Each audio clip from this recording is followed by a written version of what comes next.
أشهد أن لا إله إلا الله وحده لا شريك له وأشهد أن محمدا عبده ورسوله صلى الله عليه وعلى آله وصحبه وسلم أما بعد فأعوذ بالله السميع العليم من الشيطان الرجيم من همزه ونفخه ونفثه بسم الله الرحمن الرحيم هل ينظرون إلا أن تأتيهم الملائكة أو يأتي ربك أو يأتي بعض آيات ربك يوم يأتي بعض آيات ربك لا ينفع نفسا إيمانها لم تكن آمنت من قبل أو كسبت في إيمانها خيرا قل انتظروا إنا منتظرون۔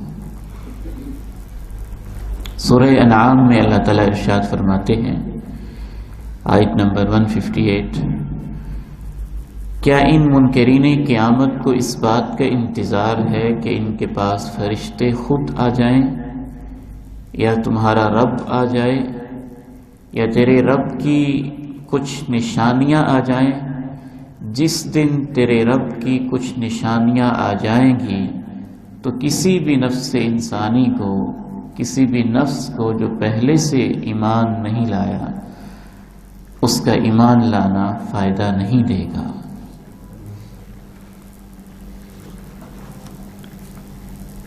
قیامت کی نشانیوں کے حوالے سے ہماری گفتگو جاری ہے، اور آج اللہ کے فضل سے ہمارا 8واں لیکچر ہے، اور آج کا ہمارا موضوع فتنۃ المسیح الدجال ہے۔ المسیح عربی زبان کا لفظ ہے، مسح سے ہے، مسح یمسح مسحا، ہاتھ پھیرنا۔ اسی سے جو ہم جرابوں پر ہاتھ پھیرتے ہیں ان کو گیلا کر کے، تو اس کو مسح کہتے ہیں، اسی سے لفظ مسیح ہے۔ مسیح کا جو وزن ہے یہ فاعل ہے، یہ اس میں فاعل کے معنی میں بھی آتا ہے اور اس میں مفعول کے معنی میں بھی آتا ہے۔ اس میں فاعل ہاتھ پھیرنے والا، تو دجال کو بھی المسیح کہتے ہیں، اور حضرت عیسیٰ علیہ السلام کو بھی المسیح کہتے ہیں۔ دجال المسیح الکذاب ہے، اور حضرت عیسیٰ المسیح الصدیق ہے۔ جب حضرت عیسیٰ علیہ السلام کو المسیح کہا جاتا ہے تو اس کا مطلب یہ ہوتا ہے کہ حضرت عیسیٰ علیہ السلام کو اللہ تعالیٰ نے یہ معجزہ دیا تھا کہ وہ مادرزاد اندھے انسان کی آنکھوں پر بھی ہاتھ پھیرتے تھے تو وہ بینا ہو جاتا تھا۔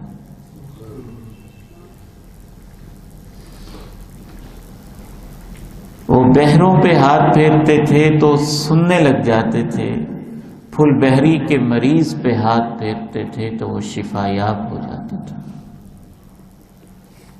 اللہ کے حکم سے، اللہ کے اذن سے۔ تو اس معنی میں حضرت عیسیٰ کو المسیح کہا جاتا ہے، وہ شخصیت جن کے ہاتھ پھیرنے میں اللہ نے معجزے رکھے ہوئے تھے، آیات اور نشانیاں رکھی ہوئی تھی۔ دجال کو مسیح دو لحاظ سے کہا جاتا ہے۔ اگر مسیح کا معنی ممسوح لیا جائے تو ممسوح کا معنی ہوتا ہے جس کے اوپر ہاتھ پھرا ہو، جس کو مٹایا گیا ہو۔ نبی علیہ السلام نے ارشاد فرمایا ممسوح العین، کہ جو دجال ہے اس کی ایک آنکھ مٹی ہوئی ہے، اس کو اس لیے مسیح کہتے ہیں۔ یعنی مسیح کا معنی ہوگا وہ شخص جس کی ایک آنکھ مٹائی گئی ہے، اس پر ہاتھ پھرا ہوا ہے، مٹی ہوئی ہے۔ مسح کا ایک معنی مسح فی الارض، زمین پہ چلنا بھی ہوتا ہے. تو دجال کو اس لیے بھی بعض علماء کے نزدیک مسیح کہتے ہیں کہ وہ مشرق سے لے کے مغرب تک پوری زمین پہ پھر جائے گا. صاح یسیح کا معنی بھی چلنا ہوتا ہے. بعض اہل علم اس سے اس کو ماخوذ مانتے ہیں. انسانی تاریخ میں حضرت آدم علیہ السلام سے لے کر کرۂ ارضی کے آخری انسان تک جتنے بھی فتنے انسانوں نے دیکھے ہیں ان میں دجال سے بڑا فتنہ کوئی نہیں ہے. رسول اللہ صلی اللہ علیہ وسلم نے خود اسے دجال کا نام دیا. دجال دجل سے ہے. دجل کا معنی ہوتا ہے دھوکہ دینا، فریب کرنا، ملمہ سازی کرنا، خلط ملط کرنا، چیزوں کو مکس اپ کر دینا. تو دجال کو اس لیے دجال کہتے ہیں، اس میں مبالغہ اسے کہتے ہیں، بہت زیادہ دجل سے کام لینے والا، فریب سے کام لینے والا، دھوکہ باز، جھوٹ بولنے والا، فراڈ کرنے والا، مرمہ سازی کرنے والا، حق و باطل کو خلط سلط کرنے والا.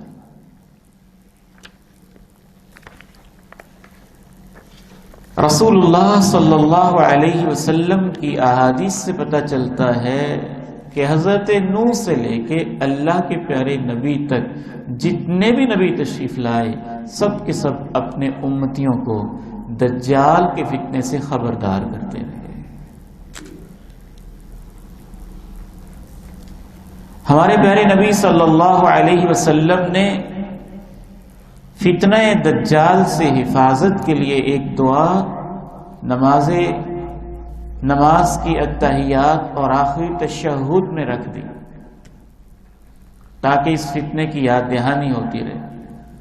اللہم انی اعوذ بک من عذاب القبر، یہ والی دعا اس کے اینڈ پہ واعوذ بک من فتنۃ المسیح الدجال، اے اللہ مسیح دجال کے فتنے سے میں آپ کی حفاظت میں آتا ہوں. نبی علیہ السلام خود بھی اللہ سے پناہ طلب کرتے تھے اس فتنے سے. تو آئیے آپ علیہ السلام کی احادیث طیبہ سے، احادیث مبارکہ سے ہم سمجھیں گے کہ یہ فتنہ کس نوعیت کا فتنہ ہے. ساری باتیں ہم انشاءاللہ ان میں کوشش ہوگی ہماری اپنی طرف سے کوئی بات نہ ہو، اللہ کے پیارے نبی علیہ السلام کی باتیں آپ کے سامنے رکھی جائیں. دجال کیسا شخص ہوگا، اس کا حلیہ، اس کی شکل و صورت، سر کے بالوں سے لے کے پاؤں تک اللہ کے پیارے نبی علیہ السلام نے مفصل بیان کیا. آپ کو باقاعدہ خواب میں دکھایا گیا، جیسی اس کی شکل ہے ویسی آپ نے دیکھی ہے، پھر آپ نے اپنی امت کو بتائی ہے. اس حوالے سے 4-5 حدیثیں میں آپ کے سامنے رکھتا ہوں، آپ توجہ کے ساتھ انہیں سماعت کیجیے گا.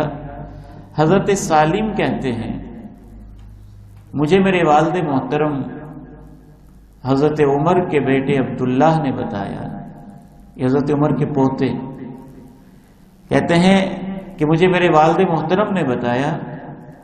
حضرت عبداللہ ابن عمر کہتے ہیں کہ میں نے رسول اللہ صلی اللہ علیہ وسلم سے سنا، آپ نے ارشاد فرمایا بینا انا نائم، میں ایک دفعہ سویا ہوا تھا خواب کے اندر، اطوف بالکعبہ، میں بیت اللہ کا طواف کر رہا تھا،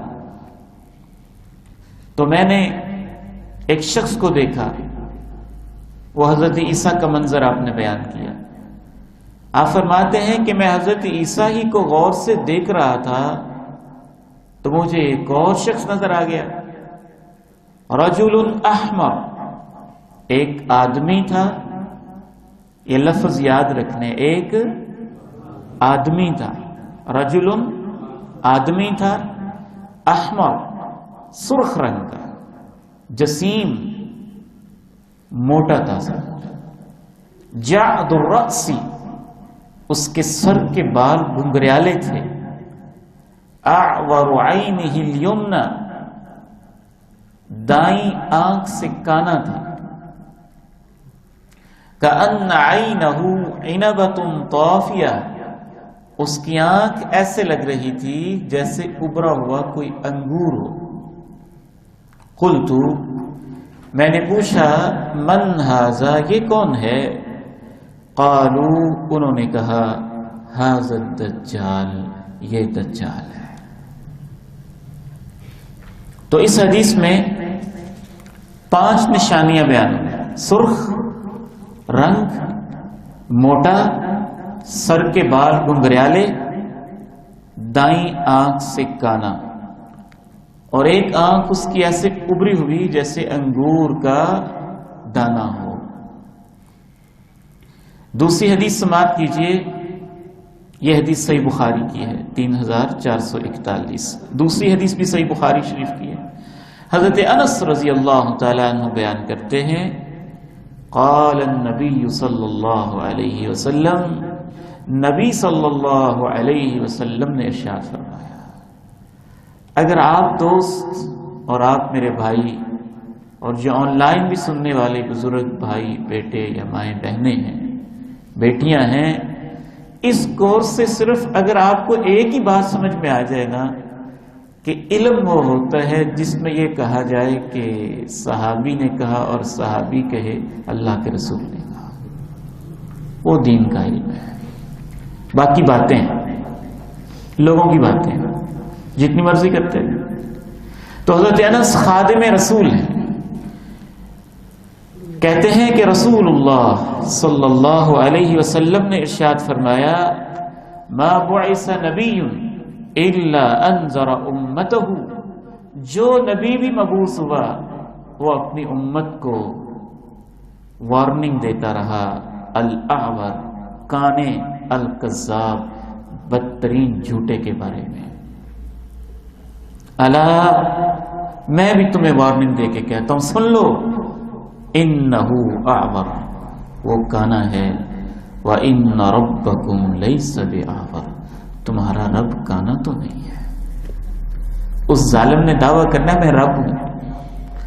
تو آپ نے ایک حدیث میں فرمایا، ہر نبی اپنی امت کو بتاتا رہا، لیکن میں تمہیں ایسی نشانی بتاؤں گا جو کسی نبی نے اپنی امت کو نہیں بتائی ہے۔ یہ تو تم نہیں بھولو گے نا کہ وہ تو کانا ہے، تمہارا رب تو کانا نہیں ہے۔ وَإِنَّ بَيْنَ عَيْنَيْهِ مَكْتُوبٌ كَافِرٌ اس کی دونوں آنکھوں کے درمیان لکھا ہوا ہے کافرٌ۔ ایک حدیث میں آپ نے کہا، بول کے کہا، اس کی دونوں آنکھوں کے درمیان لکھا ہوا ہے کافر۔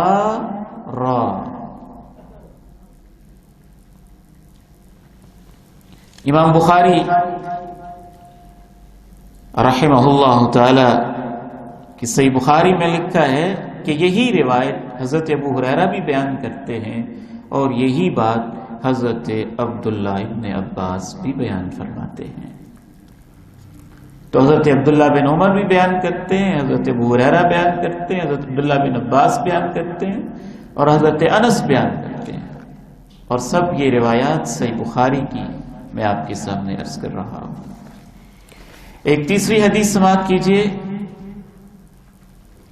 حضرت عبادہ بن صامت رضی اللہ تعالی عنہ کہتے ہیں کہ رسول اللہ صلی اللہ علیہ وسلم نے ارشاد فرمایا، سنن ابی داؤد کی حدیث نمبر 4320، انی قد حدثتکم عن الدجال میں نے تمہیں دجال کے بارے میں اتنی باتیں بتائی ہیں، حتی خشیت الا تعقلوا مجھے اندیشہ ہے کہیں ایسا نہ ہو کہ تم باتیں بھول جاؤ، ساری تمہیں یاد نہ رہیں۔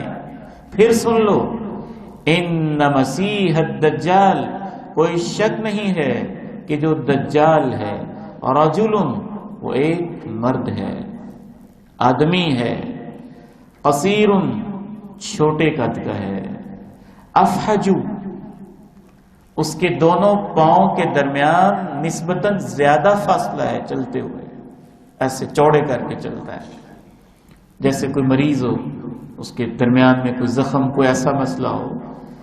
افحج اپنے پاؤں چوڑے کر کے چلتا ہے۔ یہ نئی نشانی آئی ہے، پہلی حدیث میں نہیں تھی۔ اس کے چلنے میں دونوں پاؤں کے بیچ کا فاصلہ زیادہ ہے۔ جعدن اس کے بال گنگریالے ہیں، اعور وہ کانا ہے، مطموس العین اس کی ایک آنکھ ختم ہے، لیس بناتئہ نہ تو ابری ہوئی ہے، ولا حجرہ اور نہ ہی اندر کو دسی ہوئی ہے۔ اس سے پتہ چلتا ہے کہ ایک آنکھ سے وہ کانا ہے، اور جس آنکھ سے وہ کانا ہے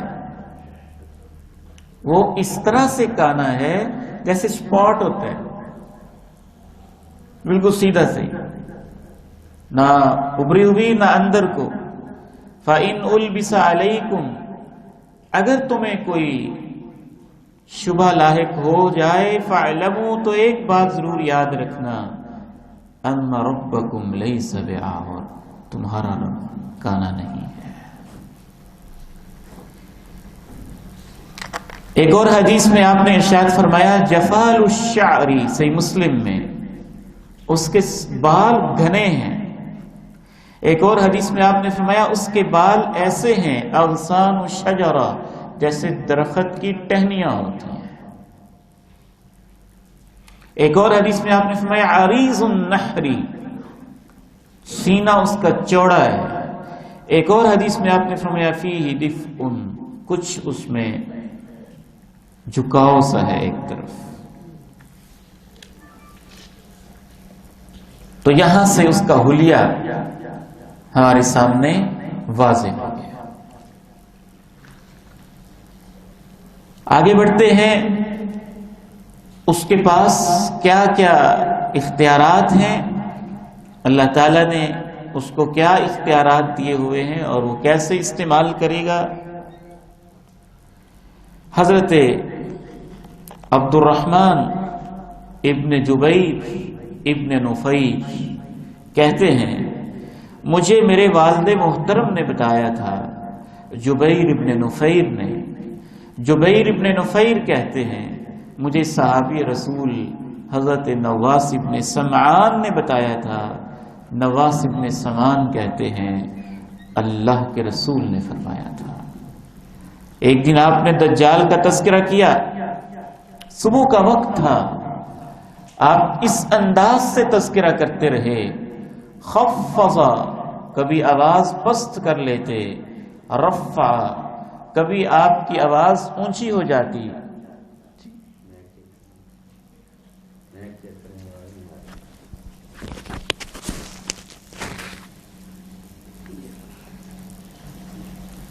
کبھی آپ کی آواز پست ہو جاتی، کبھی آپ کی آواز اونچی ہو جاتی، یعنی بڑے اہتمام سے آپ صحابہ کو بتا رہے تھے۔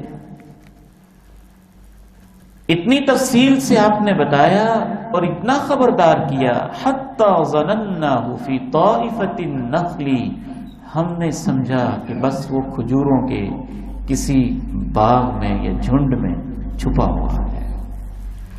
فلما رحنا الیہ، شام کو جب ہم دوبارہ حاضر ہوئے، عرف ذلک فینا، اللہ کے نبی پہچان گئے کہ میرے ساتھی بڑے غمزدہ ہیں۔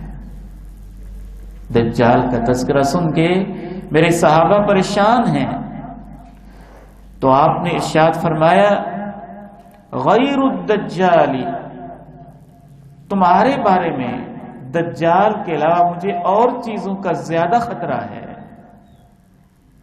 اگر میری زندگی میں وہ آ گیا فَأَنَا حَجِيجُهُ، تو اس کے ساتھ دلائل قائم کرنے کے لیے میں کافی ہوں گا، تمہیں ضرورت ہی نہیں پڑے گی۔ وَإِن يَخْرُجْ وَلَسْتُ فِيكُمْ، اگر وہ تب آیا جب میں تمہارے درمیان موجود نہیں ہوں گا، فامرؤ حجیج نفسہ، تو پھر ہر شخص کو خود ہی مقابلہ کرنا پڑے گا۔ واللہ خلیفتی علی کل مسلم، اور میری جگہ ہر مسلمان کی حفاظت کرنے والا اللہ خود ہوگا۔ انہ شاب، وہ ایک نوجوان ہے، یہ نئے لفظ آئے ہیں، یاد رکھیے گا۔ دجال ایک نوجوان ہے، قطۃ عینہ، قطۃ گنگریالے بالوں والا، عینہ طافئہ، اس کی آنکھ ایک ابری سی ہوئی ہے۔ مجھے یوں لگتا ہے جیسے دور جاہلیت کا ابن قطن تھا، اس طرح کا ہو، جیسے جس کی زندگی میں وہ آ جائے، اے میرے صحابہ، اسے چاہیے کہ اس پر سورہ فاتحہ پڑھ دے اور سورہ کہف پڑھ دے، سورہ کہف پڑھ دے۔ انہ خارج، وہ نمودار ہوگا، خلتن، ایک ایسی جگہ پر، بین الشام والعراق، جو ملک شام اور عراق کے درمیان میں ہے۔ فعاص یمینا وشمالا، وہ دائیں طرف بھی چکر لگائے گا، بائیں طرف بھی گھوم جائے گا۔ یا عباد اللہ فاثبتوا، اے اللہ کے بندو تم ثابت قدم رہنا ہے۔ قلنا، ہم نے پوچھا، یا رسول اللہ، اے اللہ کے رسول صلی اللہ علیہ وسلم، وما لبثه فی الارض، وہ کتنی دیر تک زمین میں قیام کرے گا؟ آپ نے فرمایا 40 دن، لیکن اس کا ایک دن 1 سال کے برابر ہوگا، ایک دن 1 مہینے کے برابر ہوگا، اور ایک دن 1 ہفتے کے برابر ہوگا، اور باقی دن عام دنوں کی طرح ہوں گے۔ ہم نے پوچھا، اے اللہ کے رسول صلی اللہ علیہ وسلم، وہ دن جو سال کے برابر ہوگا، اس میں ہم 1 دن کی نماز پڑھیں گے؟ آپ نے فرمایا نہیں، بلکہ تم وقت کا اندازہ کر لینا اور اس کے مطابق نماز پڑھنا۔ ہم نے پوچھا، اے اللہ کے رسول صلی اللہ علیہ وسلم، اس کی رفتار کیا ہوگی؟ آپ نے ارشاد فرمایا، کالغیثی، اس کی رفتار ایک بادل کی طرح، ایک بارش کی طرح ہوگی، استدبرتہ الریح، جس کے پیچھے پیچھے ہوا ہو۔ فیأتی علی القوم، وہ ایک قوم کے پاس جائے گا، فیدعوہم، ان کو دعوت دے گا۔ گویا فرعون نعوذ باللہ، دجال تقریر بھی کرے گا، دعوت بھی دے گا، ڈیبیٹ بھی کرے گا، دلائل بھی پیش کرے گا، مناظرے بھی کرے گا، فلسفے بکھیرے گا۔ وہ دعوت دے گا تو اس کی دعوت سے متاثر ہو کے وہ قبیلہ اس پر ایمان لے آئے گا۔ دعوت کس چیز کی دے گا؟ کہ میں ہی رب ہوں، یہ دعوت دے گا، میں رب ہوں۔ وہ اس پر ایمان لے آئیں گے اور اس کی بات کو ماننا شروع کر دیں گے، تو اس قبیلے کے لیے وہ آسمان کو حکم دے گا، فتمطر، بارش برسنے لگے گی، زمین کو حکم دے گا، وہ سبزہ اگانے لگے گی، فَتَرُوهُ عَلَيْهِمْ صَارِحَتُهُمْ أَطْوَلَ مَا كَانَتْ زُرًا وَأَسْبَغَهُ زُرُوعًا، تو وہ ظالم لوگ جو دجال پہ ایمان لائے ہوں گے، جب ان کے جانور واپس آئیں گے بڑے صحت مند، فربا، اور ان کے تھن دودھ سے بھرے ہوئے ہوں گے، اور ان کی کوکھیں پھولی ہوئی ہوں گی۔ ثم يأتي القوم، پھر وہ ایک اور قوم کے پاس آئے گا، ان کو دعوت دے گا، وہ اس کی دعوت کو رد کر دیں گے، تو وہ وہاں سے واپس چلا جائے گا۔ لیکن وہ قبیلہ جب صبح کرے گا تو ان کے ہاتھ بالکل خالی ہو چکے ہوں گے، ان کی زمینوں پہ قحط، ان کے مال غائب۔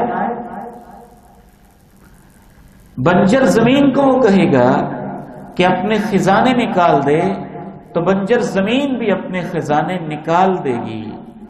ایسے جیسے شہد کی مکھیاں بن بنا رہی ہوتی ہیں، یا جیسے شہد کی مکھیوں کے قافلے ہوتے ہیں، پھر وہ ایک آدمی کو بلائے گا، ممتلئا شبابا، وہ بھرپور جوان ہوگا، فیضربہ بالسیف، اس کو تلوار سے مارے گا، فیقطعہ جزلتین، اس کے 2 ٹکڑے کر کے رکھ دے گا، پھر اس کو بلائے گا، فیقبل، وہ نوجوان جس کے 2 ٹکڑے ہو چکے تھے وہ اس کی طرف آئے گا اور اس کا چہرہ مسکرا رہا ہوگا۔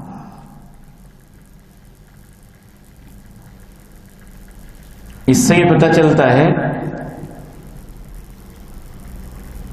کہ وہ عراق اور شام کے درمیان ایک جگہ ہے، وہاں سے نکلے گا، پوری زمین کا چکر لگائے گا، بادل، ہوا اور بارش کی طرح اس کے چلنے کی رفتار تیز ہوگی، وہ دعوت دے گا، اپنے مشن کی پریچنگ کرے گا، آسمان سے بارش برسائے گا، زمین سے فصلیں اگائے گا، اور ایک نوجوان کے 2 ٹکڑے کر کے بھی پھر اس کو دوبارہ زندہ بھی کر دے گا۔ جو اس کو مانیں گے ان کے کھیتوں کو آباد اور ان کے جانوروں کو فربا اور توانا کر دے گا، اور جو دجال کو نہیں مانیں گے ان کو خالی ہاتھ کر دے گا۔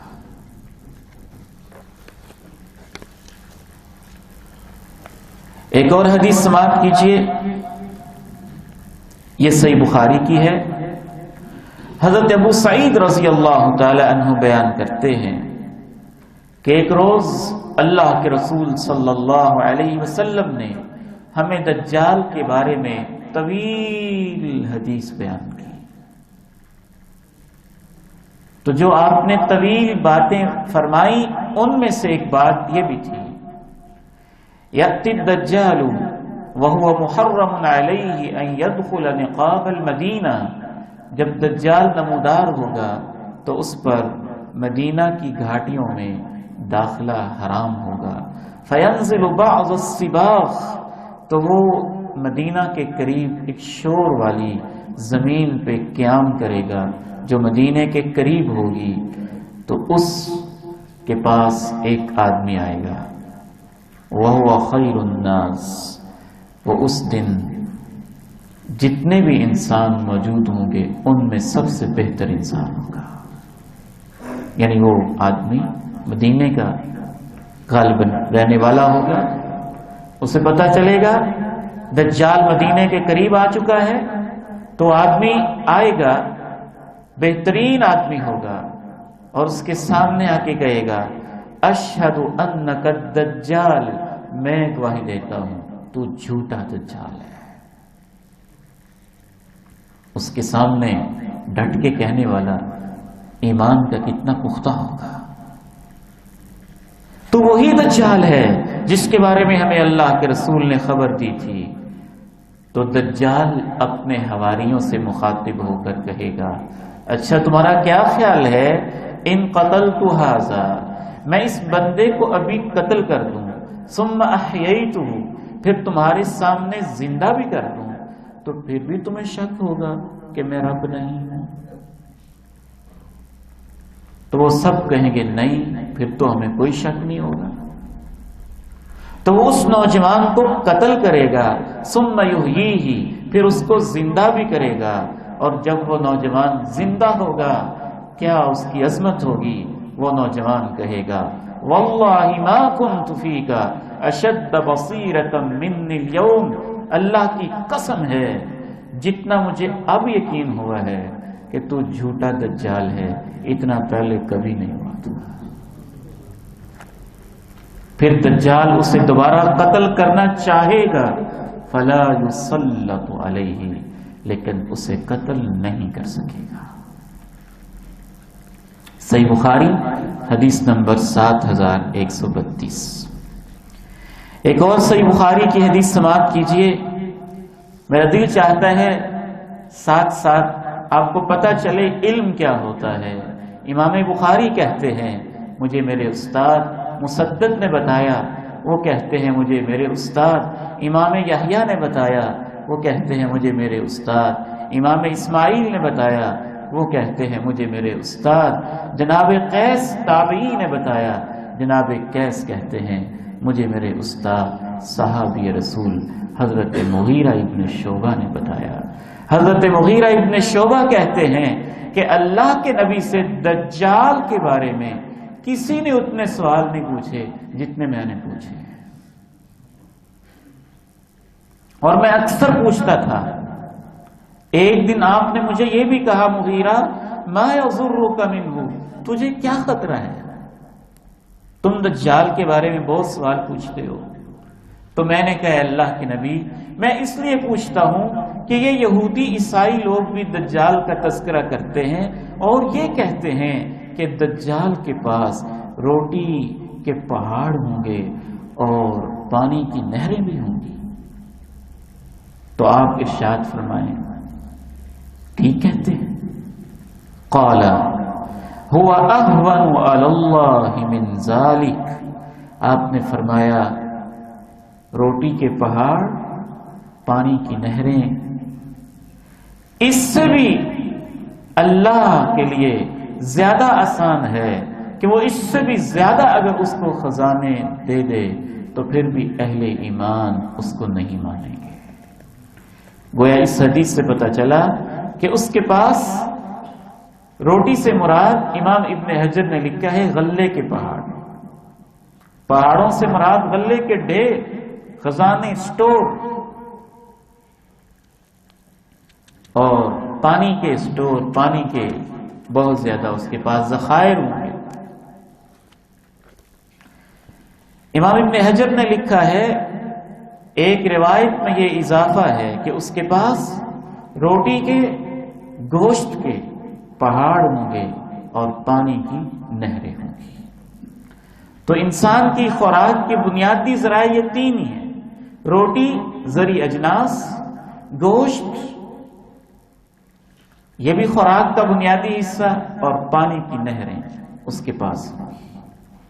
ایک روایت میں یہ الفاظ ہیں انما الطعام والانہار، اس کے پاس ہر قسم کا کھانا ہوگا۔ ایک روایت میں ہے ہر قسم کا مشروب بھی ہوگا۔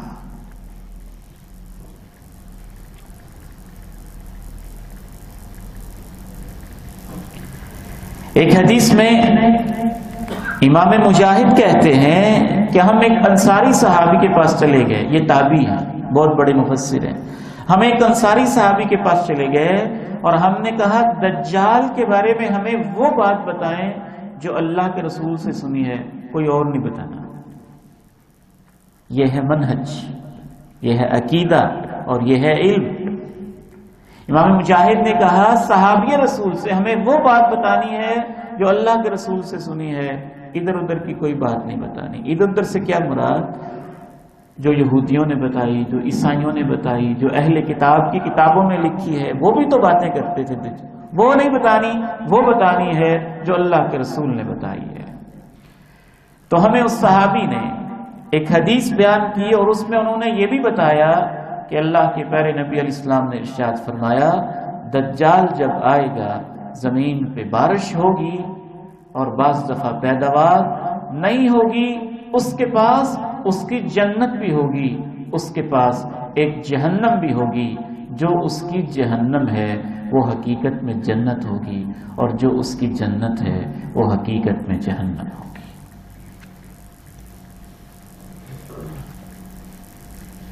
ایک اور روایت میں آپ نے ارشاد فرمایا جب دجال آئے گا والناس فی جہد الا من تبعہ، اس کے فالوورز کے علاوہ باقی سارے لوگ بڑی تکلیف میں ہوں گے، یعنی بحرانوں میں، خوراک کا بحران، پانی کا بحران، اجناس کا بحران، باقی چیزوں کا بحران ہوگا باقی لوگوں کے اوپر، جو اس کو مانیں گے ان کو وہ نوازتا جائے گا۔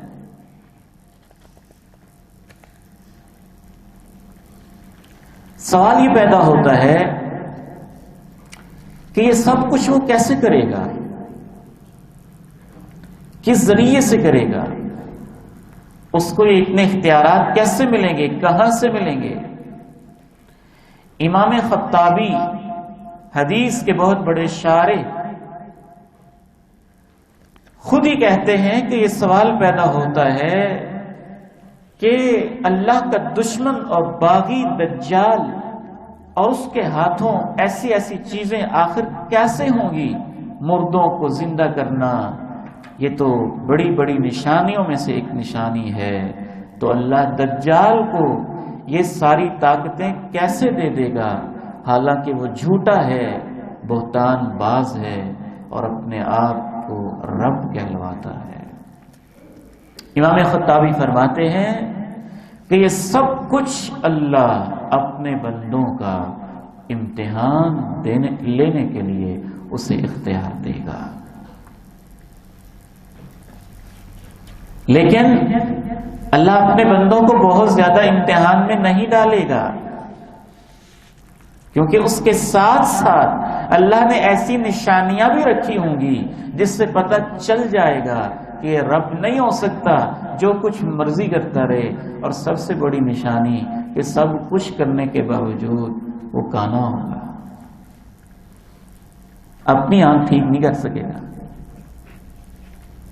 سب کچھ کرنے کے باوجود وہ کانا ہوگا، اور سب کچھ کرنے کے باوجود اپنی پیشانی پہ کافر لکھا ہوا مٹا نہیں سکے گا۔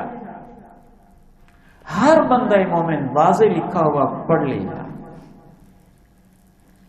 امام خطابی فرماتے ہیں یہ اللہ نے بڑی بڑی نشانیاں رکھی ہوں گی تاکہ اہل ایمان زیادہ آزمائش کے اندر مبتلا نہ ہوں۔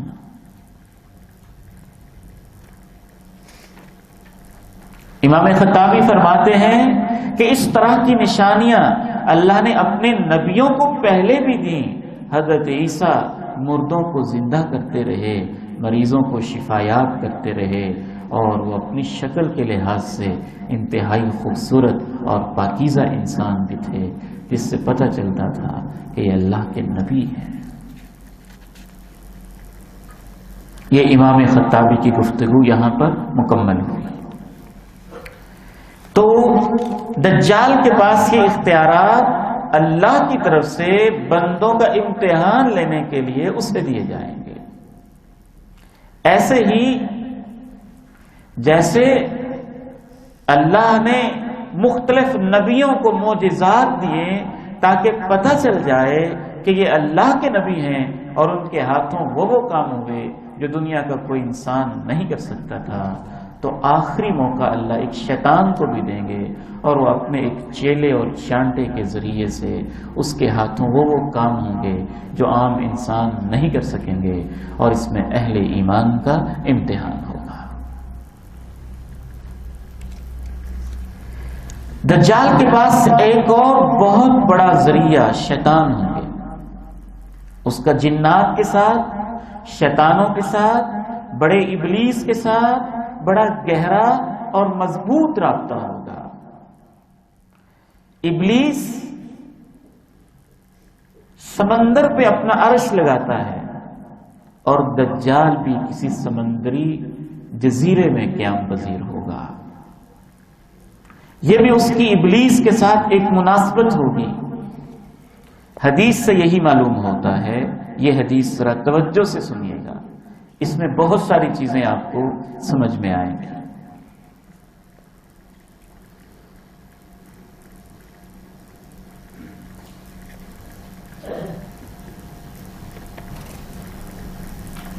رسول اللہ صلی اللہ علیہ وسلم ارشاد فرماتے ہیں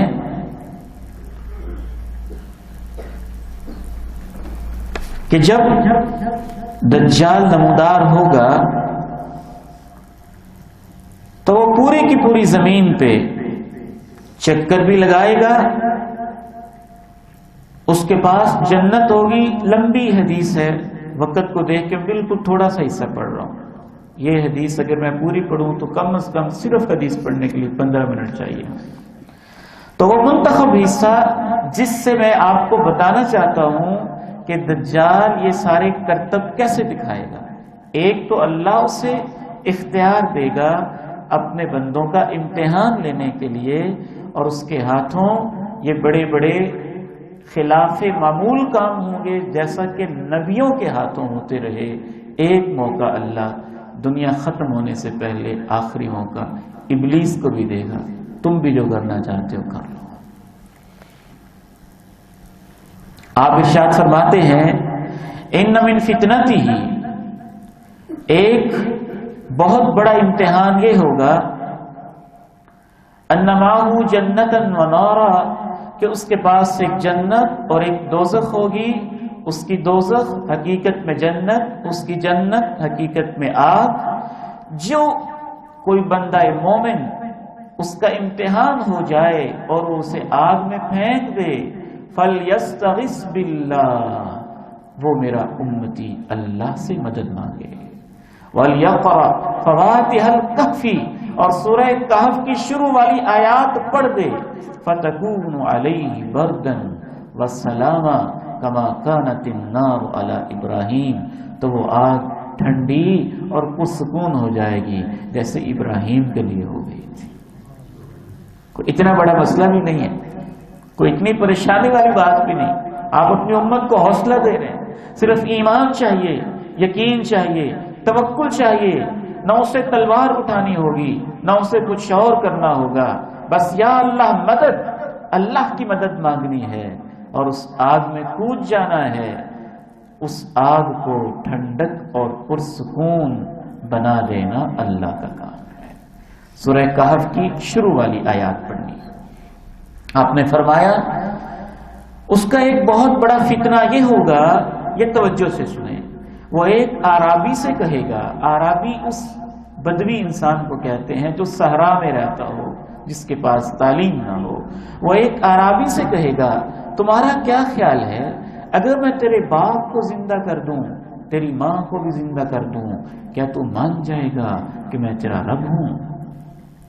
وہ کہے گا ہاں. پھر تو میں مان جاؤں گا. پتہ نہیں اس کا باپ کب سے فوت ہوا ہوگا اور اس کی ماں کب سے فوت ہوئی ہوگی، ان کی لاشیں نہ جانے کہاں پہ ہوں گی. تو کیا کرے گا وہ؟ فَيَتَمَثَّلُ لَهُ، غور سے سن لیں، فَيَتَمَثَّلُ لَهُ شَيْطَانَانِ فِي صُورَةِ أَبِيهِ وَأُمِّهِ. دجال کے حکم سے دو شیطان سامنے آ جائیں گے. ایک شیطان باپ کی شکل میں آ جائے گا اور دوسرا شیطان اس کی ماں کی شکل میں آ جائے گا. یہ الفاظ سن لیے آپ نے؟ اس میں کس ٹیکنالوجی کا تذکرہ ہے؟ آپ فرماتے ہیں فَيَتَمَثَّلُ لَهُ شَيْطَانَانِ، دو شیطان اس کے سامنے آ جائیں گے. ایک شیطان اس کے باپ کی شکل میں ہوگا اور دوسرا شیطان اس کی ماں کی شکل میں ہوگا. گویا دجال کی مدد کے لیے ابلیس ہوگا. ابلیس کے چیلے چانٹے ہوں گے، جنات بھی ہوں گے، کافر شیاطین جسے اللہ نے مہلت دی ہے، جو کرنا چاہتے ہو کر لو، وہ اس کی آخری مہلت ہوگی. فَيَقُولَانَ، تو وہ شیطان اس کے سامنے باپ اور ماں کی شکل میں آ کے کہیں گے یا بنی، اے میرے بیٹے، اتبعہ، اس کی بات مان لو، انہ رب، یہ تیرا رب ہے.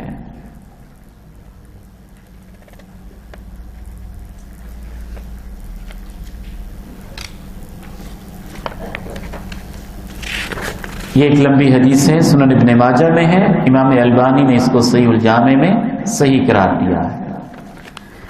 یہ سب کچھ کرنے کے باوجود اللہ کے سامنے دجال بہت بے بس بھی ہوگا، بہت عاجز، بہت کمزور ہوگا. اور اس کی عاجزی کے حوالے سے 5 چیزیں نمایاں ہوں گی. یعنی کمزوری، بے بسی، لاچارگی اتنی ہوگی.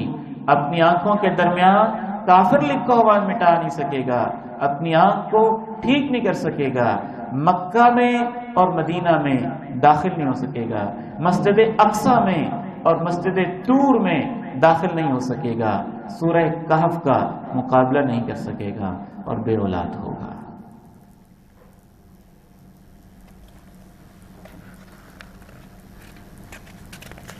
آخر میں چند ایک باتیں میں آپ کے ساتھ شیئر کرنا چاہتا ہوں، بہت ساری چیزیں سکپ کر کے. ہمارے سوچنے کی اصل یہ چیزیں ہیں کہ اس فتنے سے کیسے بچنا ہے. رسول اللہ صلی اللہ علیہ وسلم نے جو تعلیمات دی ان کا خلاصہ عرض کر رہا ہوں. وقت کی کمی کی وجہ سے میں پوری حدیث نہیں پڑھوں گا. سورہ کہف کی تلاوت، خصوصاً سورہ کہف کی پہلی 10 آیتیں کبھی وقت ملا تو انشاءاللہ ہم سورہ کہف کو بطور نصاب تفصیل سے پڑھیں گے کہ اس میں وہ کیا چیز ہے جس وجہ سے سورہ کہف کی پہلی 10 آیتیں جو پڑھ لے گا دجال کے فتنے سے اللہ اس کو بچا لے گا۔ دوسرا طریقہ بچنے کا، تشہد میں دعا کرنا سوچ سمجھ کے۔ امام طاؤس اپنے بیٹے سے کہتے تھے وہ دجال والی دعا پڑھی ہے، 4 چیزوں سے پناہ مانگی ہے؟ اگر ان کا بیٹا کہتا باقی ساری نماز پڑھی ہے، وہ دعا نہیں پڑھی، کہتے بیٹا واپس جاؤ دوبارہ نماز پڑھ کے آؤ۔ تیسرا طریقہ، جمعہ والے دن سورہ کہف کی تلاوت۔ جو شخص یہ کرے گا اس کو اگلے جمعے تک اللہ نور نصیب فرمائے گا۔ 5ویں چیز، اللہ پہ ایمان اور توکل۔ وہ بندہ جس کے وہ 2 ٹکڑے کر دے گا، ایک حدیث میں آتا ہے کہ وہ بندہ یہ پڑھے گا اللہ ربنا علیہ توکلنا وإلیہ انبنا، صرف اللہ ہی ہمارا رب ہے، اسی پر ہمارا بھروسہ ہے اور ہمارا سب کچھ تو اسی کے سامنے ہے، تو دجال اس کا بال بھی بیکا نہیں کر سکے۔ چھٹا طریقہ ہے دجال سے دور بھاگنا ہے۔ آپ نے اپنی امت کو بتایا کہ جس کو پتہ چل جائے دجال آ گیا ہے تو وہ اس کو دیکھنے کی کوشش نہ کرے، اس سے دور بھاگے۔ بندہ یہ سمجھ رہا ہوگا کہ میں تو بڑا مومن ہوں، میرے اوپر اس کا کیا بس چلنا ہے، لیکن جب وہ اس کے پاس جائے گا وہ ایسے کرتب دکھائے گا، ایسی باتیں کرے گا کہ خطرہ ہے کہیں وہ بے ایمان نہ ہو جائے۔ اس کے بارے میں حدیثیں پڑھنا اور شرعی علم حاصل کرنا۔ آخری چند ایک اہم سوالات رہ گئے ہیں آج کے دور میں، جو بہت زیادہ سوشل میڈیا پہ، کتابوں پہ، انٹرنیٹ پہ، ادھر ادھر کی ڈسکشنز میں اور مختلف ٹیبل ٹاکس میں اللہ کے نبی کی باتوں سے دور اور قرآن سے دور ادھر ادھر کی ٹامک ٹوئیاں مارنے والے جو باتیں کرتے ہیں، وہ بھی آپ سے کچھ شیئر کرنا چاہتا ہوں۔ کچھ لوگ کہتے ہیں کہ دجال ایک شخص کا نام نہیں ہے، لوگوں کو سمجھ نہیں آئی دجال۔ پھر ان کے آپس میں بڑے اختلاف ہیں، پھر دجال کس چیز کا نام ہے؟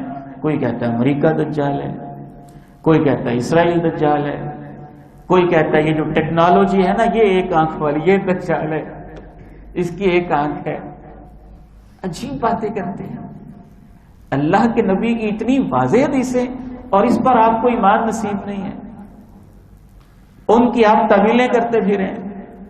آپ نے کہا ایک آدمی ہے، آپ نے کہا نوجوان ہے، آپ نے کہا اس کا چہرہ سرخ ہے، آپ نے کہا بال گھنگریالے ہیں، آپ نے کہا اس موٹا ہے، آپ نے کہا وہ چلتا ہے تو اس کی ٹانگوں کے درمیان میں فاصلہ زیادہ ہوتا ہے۔ یہ سب کس کی علامتیں ہیں؟ تو اس کے باوجود بھی لوگ ادھر ادھر اندھیرے میں ڈوب رہے ہیں، کوئی اسے کیا بتا رہا ہے، کوئی اسے کیا بتا رہا ہے۔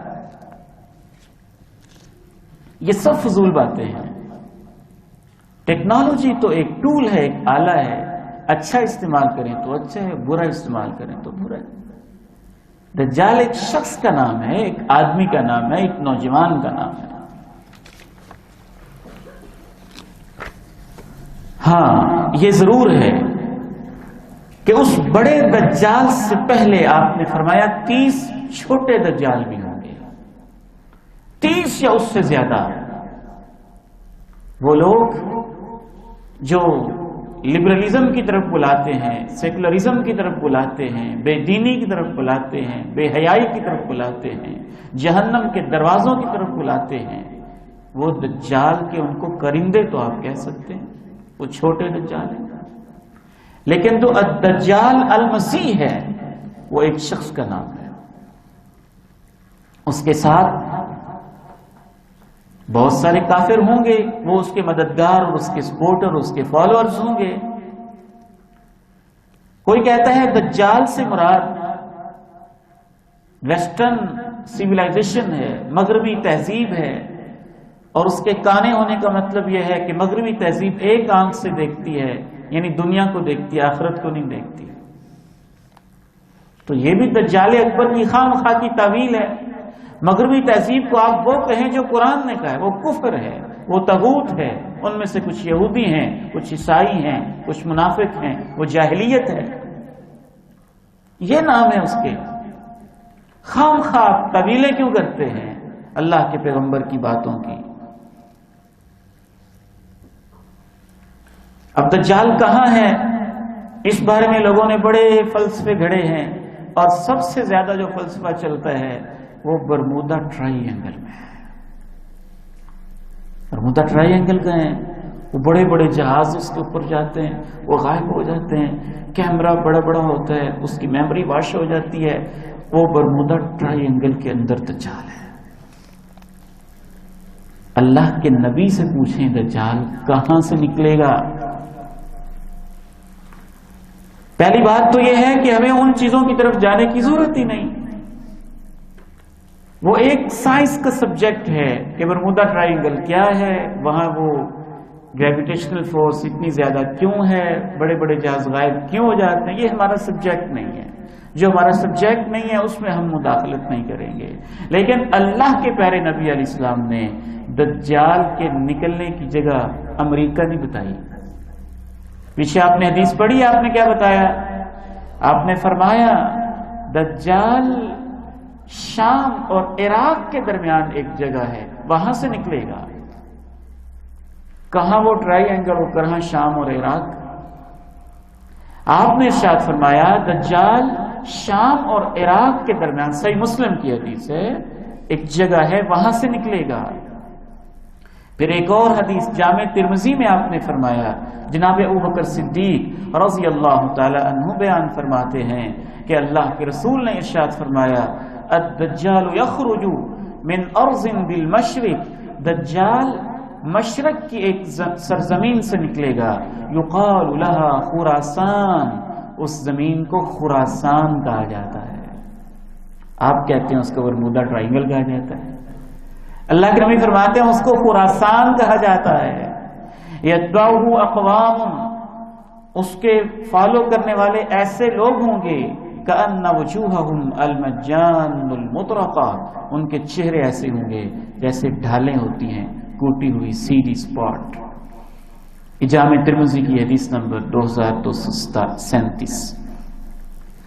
مسند احمد کی ایک حدیث میں جناب انس بیان کرتے ہیں کہ رسول اللہ صلی اللہ علیہ وسلم نے ارشاد فرمایا دجال اصفہان کے علاقے سے نکلے گا اور اس کے ساتھ 70,000 یہودی ہوں گے، انہوں نے چوگے پہنے ہوں گے۔ اصفہان کا علاقہ آج بھی اسی نام سے یاد کیا جاتا ہے اور وہ ایران میں ہے، اور وہاں واقعتاً کثرت کے ساتھ یہودی آباد ہیں، ٹھیک ٹھاک۔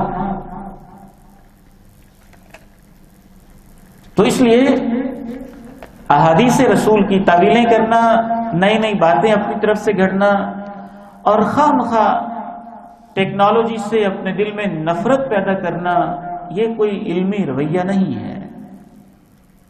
اللہ تعالیٰ نے زمین و آسمان کو انسان کے لیے تسخیر کیا ہے، قرآن کی آیات بھری پڑی ہیں، اس کو اللہ نے اپنی نعمت قرار دیا ہے۔ وَسَخَّرَ لَكُم مَّا فِي السَّمَاوَاتِ وَمَا فِي الْأَرْضِ، جو کچھ آسمان میں ہے، جو کچھ زمین ہے، وہ تمہارے لیے مسخر ہے۔ یہ خود کوئی تباہی نہیں لا رہی، تباہی وہ ہاتھ لا رہے ہیں جن کے یہ کنٹرول میں ہے۔ ہمیں آگے بڑھ کے اسے اپنے کنٹرول میں لینا چاہیے، اس میدان میں آگے بڑھنا چاہیے۔ آخری بات، دجال کا خاتمہ کیسے ہوگا؟ رسول اللہ صلی اللہ علیہ وسلم نے ارشاد فرمایا کہ حضرت عیسیٰ علیہ السلام جب شام کی سرزمین میں تشریف لائیں گے، فرشتوں کے کندھوں پہ ہاتھ رکھے ہوئے خوبصورت انداز میں،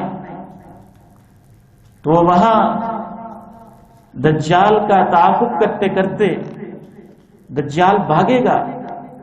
یوں محسوس ہوتا ہے عراق اور شام کے درمیان جو جگہ ہے، اور بلکہ ایک حدیث میں آپ نے بتایا وہاں یا تو ایک سمندر ہے، کہیں آپ نے کہا یمن کا سمندر، کہیں آپ نے کہا شام کا سمندر، کہیں آپ نے سمت مشرق کی بیان کی۔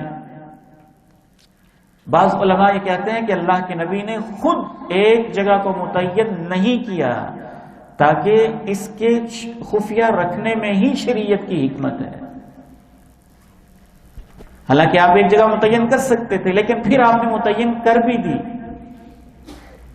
اشارہ دے دیا کہ اصفہان کے علاقے کی طرف وہاں سے نمودار ہوگا، ظاہر ہے فلسطین کا رخ کرے گا، شام کا رخ کرے گا، مدینے کا رخ کرے گا، شمال میں جائے گا، جنوب میں جائے گا، مکہ میں جانے کی کوشش کرے گا، پورے علاقوں کے اوپر اپنا زور جمانے کی کوشش کرے گا اور کوشش میں کامیاب بھی ہوگا۔ جناب عیسیٰ جب تشریف لائیں گے تو دجال ان کو دیکھ کے بھاگے گا، بھاگتے بھاگتے وہ اسرائیل کا ایک علاقہ ہے، اسے اللد کہتے ہیں، آج بھی اسی نام سے جانا جاتا ہے، اور آج بھی وہاں ایک گیٹ بھی موجود ہے اور وہ اس کے آنے کے انتظار میں بھی ہیں۔ اللہ کے پیارے نبی علیہ السلام نے ارشاد فرمایا کہ وہاں پہنچے گا تو وہاں پہ حضرت عیسیٰ علیہ السلام اس کو قتل کریں گے۔ وہ اسے قتل نہ بھی کریں تو حضرت عیسیٰ کے سانس میں یہ تاثیر ہوگی کہ وہ جیسے ہی سانس لیں گے ان کو دیکھ کے پگھلنا شروع ہو جائے گا، لیکن اللہ کا فیصلہ ہے کہ اس نے حضرت عیسیٰ کے ہاتھوں ہی قتل ہونا ہے۔ اور اس میں بھی شاید بہت ساری حکمتوں میں سے ایک حکمت یہ بھی ہے کہ حضرت عیسیٰ پہ ظلم کرنے والے یہودی تھے، اور لوط کا جو مقام ہے گزشتہ دنوں بھی اور گزشتہ تاریخ میں بھی یہاں بڑے مظلوم فلسطینیوں کا خون بہا ہے۔ تو زیادہ تر دجال کو فالو کرنے والے یہودی ہوں گے اور وہ یہودیوں کا نمائندہ ہوگا، تو حضرت عیسیٰ کے ہاتھوں اللہ اسے قتل کروائیں گے۔ اللہ تعالیٰ میری اور آپ کی حفاظت فرمائے اور ہمیں دین کا صحیح فہم عطا فرمائے، اور ادھر ادھر کی باتوں کی بجائے اللہ کے پیارے نبی صلی اللہ علیہ وسلم کی باتوں کی روشنی میں دینی حقائق کو ہمیں سمجھنے کی توفیق عطا فرمائے۔ وآخر دعوانا ان الحمد للہ رب العالمین۔